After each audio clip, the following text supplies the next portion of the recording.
light within my heart, light within my thoughts, light within my words. May one and all and everything, blessed and loved, ever be. Welcome. I am Sister Who. Today I wanted to offer a few thoughts and reflections. It's a broader subject than just the biblical source, I guess. I was thinking the other day of adversarial situations and conflicts of various kinds. And just because it's the religious system with which I was most familiar during my childhood, the verse comes to mind, not against flesh and blood, but against principalities and powers and so forth. It's a verse from the New Testament of the Bible in which the basic idea of the thoughts I wanted to offer today, which of course again we're just scratching the surface. So if you have any contrasting perspective or any further way you'd like to elaborate on this subject, you're welcome to contact me to be a guest on a future show. But the basic idea of this was to understand that when we are battling evil behaviors or dysfunctional behaviors or adversarial behaviors, violent or warlike behaviors, that there may be a current manifestation in front of us who is an individual with a name and a face. But the encouragement is to remember that what we're really battling is not just that individual, because we could eliminate that individual and still have the problem. One of the obvious examples, I suppose, of this might be institutionalized bigotry of any kind. That there may be a specific person in the particular administrative or political office who is saying these horrendously bigoted things. If you attack that individual and remove that individual from office, you won't necessarily fix the problem. Because if the bigoted way of doing things has become entrenched such that the institution is behaving that way decade after decade after decade, it's not the individuals, it's not the flesh and blood concrete example that you're battling, but it's taking this bigotry out of the institution, which is a much more involved process.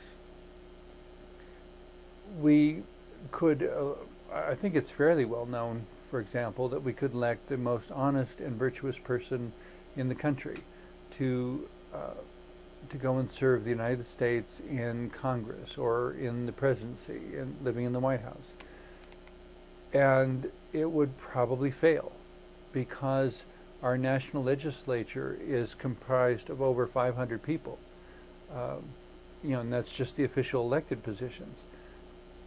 Because of which, any individual who comes into that system may find themselves like a fish swimming upstream, not able to actually get anything done because of how many other adversarial interests or honest. You could put honest people in those positions and they would find probably, I suspect, they would find that their hands frequently tied and unable to get anything done because the system that is in place, comprised of over 500 people, or considerably more actually, but over 500 elected people,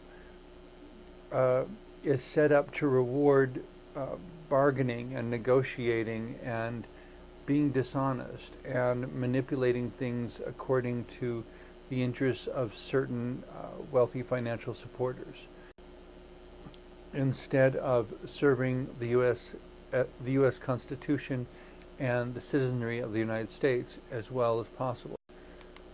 There is a sense in which the system is now prostituting the American people for the sake of the interests of select or specific wealthy individuals or companies.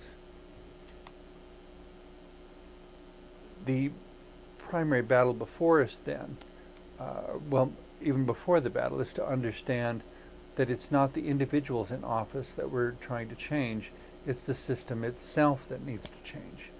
It's not the, shifting to a different arena. There are police departments, law enforcement entities across the United States that from time to time are accused of being very racially motivated. Some against Asians, some against Latinos, some against blacks, any manner of different categorization. But changing the specific individuals has rarely been effective in removing the institutionalized bigotry from the law enforcement entity. Because again, it's not about the identities, it's not about who's the administrator now, it's about creating a system in which the behavioral dynamics, the actual bigoted behavior, cannot any longer happen because of establishing, accountability to a citizens group, because of establishing accountability to a media reporting group, that everything be done in an above-board fashion, no more sneaking around. If the argument is made that certain things need to be kept secret because the general public can't handle it, they couldn't act maturely and responsibly with this information, I suppose I would ask, well, whose fault is that? It doesn't excuse educating ourselves and developing maturity in such a way that the day will quickly come when secrecy is totally unnecessary. The only ones it serves are those who are doing criminal activity, who obviously don't want to be discovered, because then they would be the ones being arrested. The goal, it would seem, is to create a citizenry, because America is defined by democracy. I haven't met anyone in a while who believes that we still are, but because we're defined as a democracy, that means we're supposed to be the people, the government of the people, by the people, and for the people. In order to do that, of course, you have to educate and train the people so that they know how to do good government. And so that when they get elected and someone says, here, let me give you a bribe, let's do negotiations on the table, let's write a law that benefits this company, even if it is at the expense of the American people. To have enough elected representatives at that point who say no, that the mishandling of justice, mishandling of funds, misdistribution of national resources doesn't happen.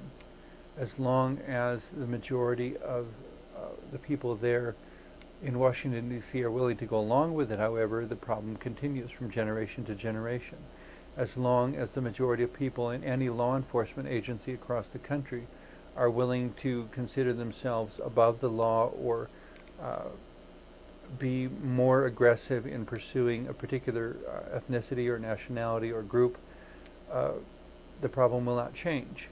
It's got to be changing the system, not just changing the identities of the people in the offices, but actually coming up with a system that will more effectively do what the American people as a whole understand needs to be done. That in order for this to be a shared space and a shared country and a diverse country, being productive, having good community spirit, working together, supporting each person's unique creativity and individuality, at the same time as supporting cohesiveness and team dynamics and working together, and understanding that because it's a shared space, we all have a stake in it being the healthiest and most productive space that it can be. And it's not the identities, it's the dynamics. It's not who said that, who did that. It's not about blaming. It's about changing the way things happen, changing the actual activity. That when we elect representatives and congressmen and so forth, that when we appoint sheriffs and police chiefs, and that when those entities hire officers and workers, that all of this is done in a way that specifically rewards being oriented to the behaviors and not rewarding any sort of bias toward any particular categorization or issue of identity, but that it's specifically about behavior. Somebody sent me an email a little while back about an experiment. I don't know if it was literally done or not, but it sounded like it could have been done, and delightfully logical or rational or reasonable. Basically, the way the scenario was laid out is that there was a cage with about 5 or 6 monkeys in it. We'll say 5 monkeys. And there were some bananas hanging from a hook in the center of the top of the cage, and there was stairs leading up to where the bananas were so that the monkeys could go up the stairs and grab the bananas and eat the bananas. Well, as soon as a monkey went up and grabbed the bananas, everything was rigged so that as soon as a monkey grabbed the bananas, all the other monkeys who were not up on the stairs would be sprayed with cold water. Well, so that happens once. The next time the monkey heads up the stairs to get the next bunch of bananas, the other monkeys grab him and attack him and just really trounce him because they don't want to be sprayed with cold water again. Then, okay, so having established that behavior amongst the monkeys, then one of the monkeys who had not been sprayed, or correction, the monkey who had not been sprayed because he went up and got the bananas is removed from the cage. So you've got 4 monkeys in there who have all been sprayed with cold water as soon as somebody went after the bananas. Another monkey is introduced, and that new monkey hasn't had the experience of being sprayed and hasn't been up the stairs to get the bananas or anything. But as soon as he starts up the stairs, the other monkeys jump on him and just really trounce him because they don't want to be sprayed with cold water again. Then they remove one of the other monkeys from the original group and put in one new monkey. So now you've got 2 monkeys who have never been sprayed and never tried the bananas. And as soon as the new monkey goes up the stairs, he gets jumped on and trounced and dragged back down because they don't want to be sprayed with cold water. So then you remove another one of the original monkeys and put in another new monkey. So now you've got 3 monkeys who have never had the experience, 2 monkeys who had, and yet the first time the newest monkey tries to go up the stairs, they all jump on him and keep him from going up there because they don't want to be sprayed. Then you replace one more of the original monkeys with a new monkey. And again, as soon as the new monkey tries to go up the stairs, they all jump on him because they don't want to be sprayed with cold water. And finally you replace the last original monkey so that you now have a cage full of 5 new monkeys, none of whom have ever been sprayed with cold water, none of whom have ever got to the bananas. And as soon as the newest one tries to go up the stairs, they jump on him and drag him back down because they don't want to be sprayed with cold water. None of them have been. None of them have tasted bananas, at least not within that cage. And so the basic point that the person who sent me this email was trying to illustrate, they said, was that basically this is like the United States legislature. The idea being that once the system of behavior is in place, it keeps replicating itself. And the more you change a few monkeys in and a few monkeys out without changing everybody else in there, the more the system perpetuates until nobody really knows why they're doing what they're doing. They just know that this is the way everything behaves. And so the conclusion at the end of this email, the person said, was basically that in order to change the dynamics, at some point you need to change all the monkeys at the same time. And you know, even with that, I think it would be difficult if we were applying this to a national legislature. We would first of all have to have an election to re-elect over 500 positions all at the same time. That in itself would be formidable. The additional problem with that is you'd have all these people arriving, and who's going to do the orientation of how to, where things are, where the bathroom is, for crying out loud, everything. How the phone system works, all this stuff. There's got to be a basic orientation. in order to do the complete switch that this email about monkeys in the cage was suggesting, you would have to have a whole new system in place, or you would have to have all the system conveyed by simple written instructions, and you'd have to remove all the aides and all the attendants and all the housekeepers and all the everybody, because any person who was left in there could be the one that restarts the whole process all over again. So in order to follow this allegory that was in this email, not only would we have to re-elect all of Congress, the White House, and the judiciary of the United States, we would also have to remove all the support staff and start with an entirely new population there, and reinforce in writing, so that there was no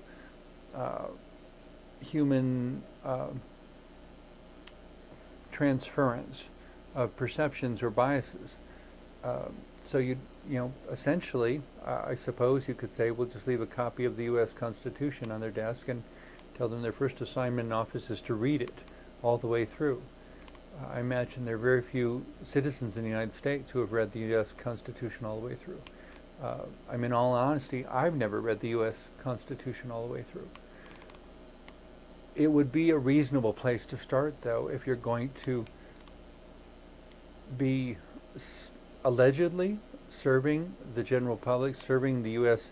citizenry through a national elected office, that it comes down to what are the basic principles to which we wish to commit ourselves. What are the basic dynamics, that we can get back to making decisions for the good of the country, for the good of its citizenry, rather than for the sake of lining our own pockets with as much gold as possible, rather than patronizing corporations and companies and businesses and business interests and special interests, and to instead create a uniform code of national and interstate behavior, that this is how the United States of America, these are the public agreements to which we will commit ourselves, so that everybody has the same rights all the way through, regardless of gender, orientation, age, race, disability, or ability, regardless of anything, to make documents that are based exclusively upon behavior. And if that means that there will be no special perks for being married or being single anymore, in terms of tax laws and so forth, perhaps we will find in that a better, an easier time of creating a truly equal and perhaps even some solidarity in our country, that there would be less to disagree about if nobody was being treated any differently than anyone else. If you can marry whomever you wish, but when you marry, this is the body of laws that will apply to you. Or perhaps we'll simply eliminate that body of laws and say that there are no special rights for marriage. There are no special rights for being single. There are no special rights for having fewer or more children.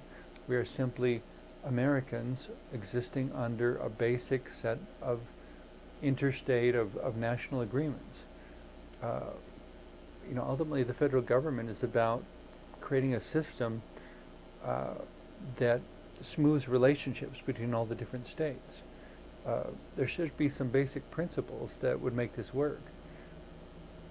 But the thing, as I started with the show, to come down to is to remember that it's not about the specific individual in the office, but it's about how the offices are structured to work. It's not the specific person who is the police chief or the fire chief. It's not the person who is the CEO of the company. It's how the company is structured to work. It's how the police department is structured to work, how the school is structured to work, so that whoever passes through that office has the same uniform, thoughtfully worked out set of guidelines and rules and principles to follow. Not that we become robots, because there's always a certain amount of interpretation that has to be done. But if the principles upon which any and all of these entities are based is clearly articulated, there is much less chance for it to get off track. More so if the citizenry are aware of what's in those documents and consequently holding whoever is in the office accountable to abide by the documents. So that whenever the president, so that when the president is sworn into office and he swears to protect and uphold the Constitution of the United States. Anytime he does not, the American people stand up as one and say, hold it right there, and they hold him accountable. But the basic point in all this is to remember it's the systems, it's not the individuals. It's not necessarily the categories, but the categories and systems are not the same thing. Categories is projected at a group. A system is something that is verifiably in place, where you see that there's a cause and effect going on. It's not a projection of an opinion. It's not a projection of a bias. It's looking at cause and effect and figuring out how to change specific parts of cause and effect in order to create a more empowered community, perhaps even a more empowered national community. But to understand that there is quite literally a national community, and that in order to keep that national community healthy, there needs to be a certain amount of renewal. Every so often there may need to be a complete turnover so that we can start fresh rather than dragging everything from the last 20 years forward. There is a sense in which we need to remember that the part we see, like the tip of the iceberg, is not the mass that is driving or floating or conforming to the ocean currents. You know, that like the tip of the iceberg is above the water. The part that determines where and how fast the iceberg will move is that humongous part of the iceberg that is below water, the part that we don't see unless we're diving under the water. And a few people do that, but not many, because where icebergs are generally found in the ocean, the water is so cold. I'm willing to bet there's never going to be a tourist run on their beaches to go scuba diving in the Arctic.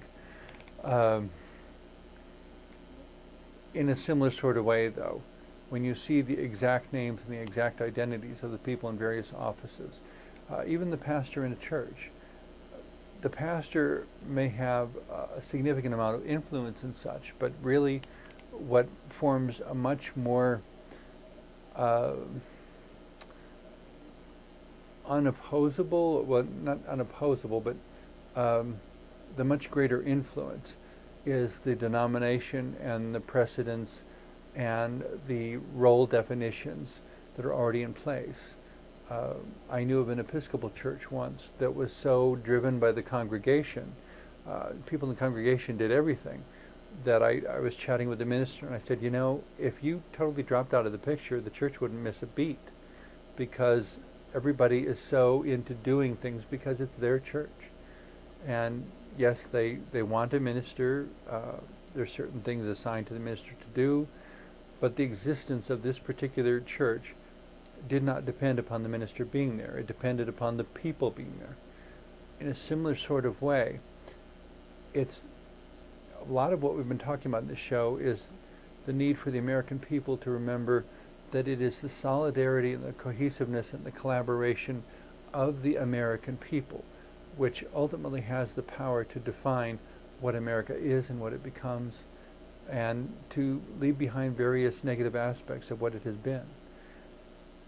When we decide that every person matters and that it's all the American people working together that determine what the future of America will be, and begin to move with that kind of deeper principle for inclusivity and fairness and justice and truth and honesty and effective economic distribution, rather than allowing for hoarding and inequitable distribution.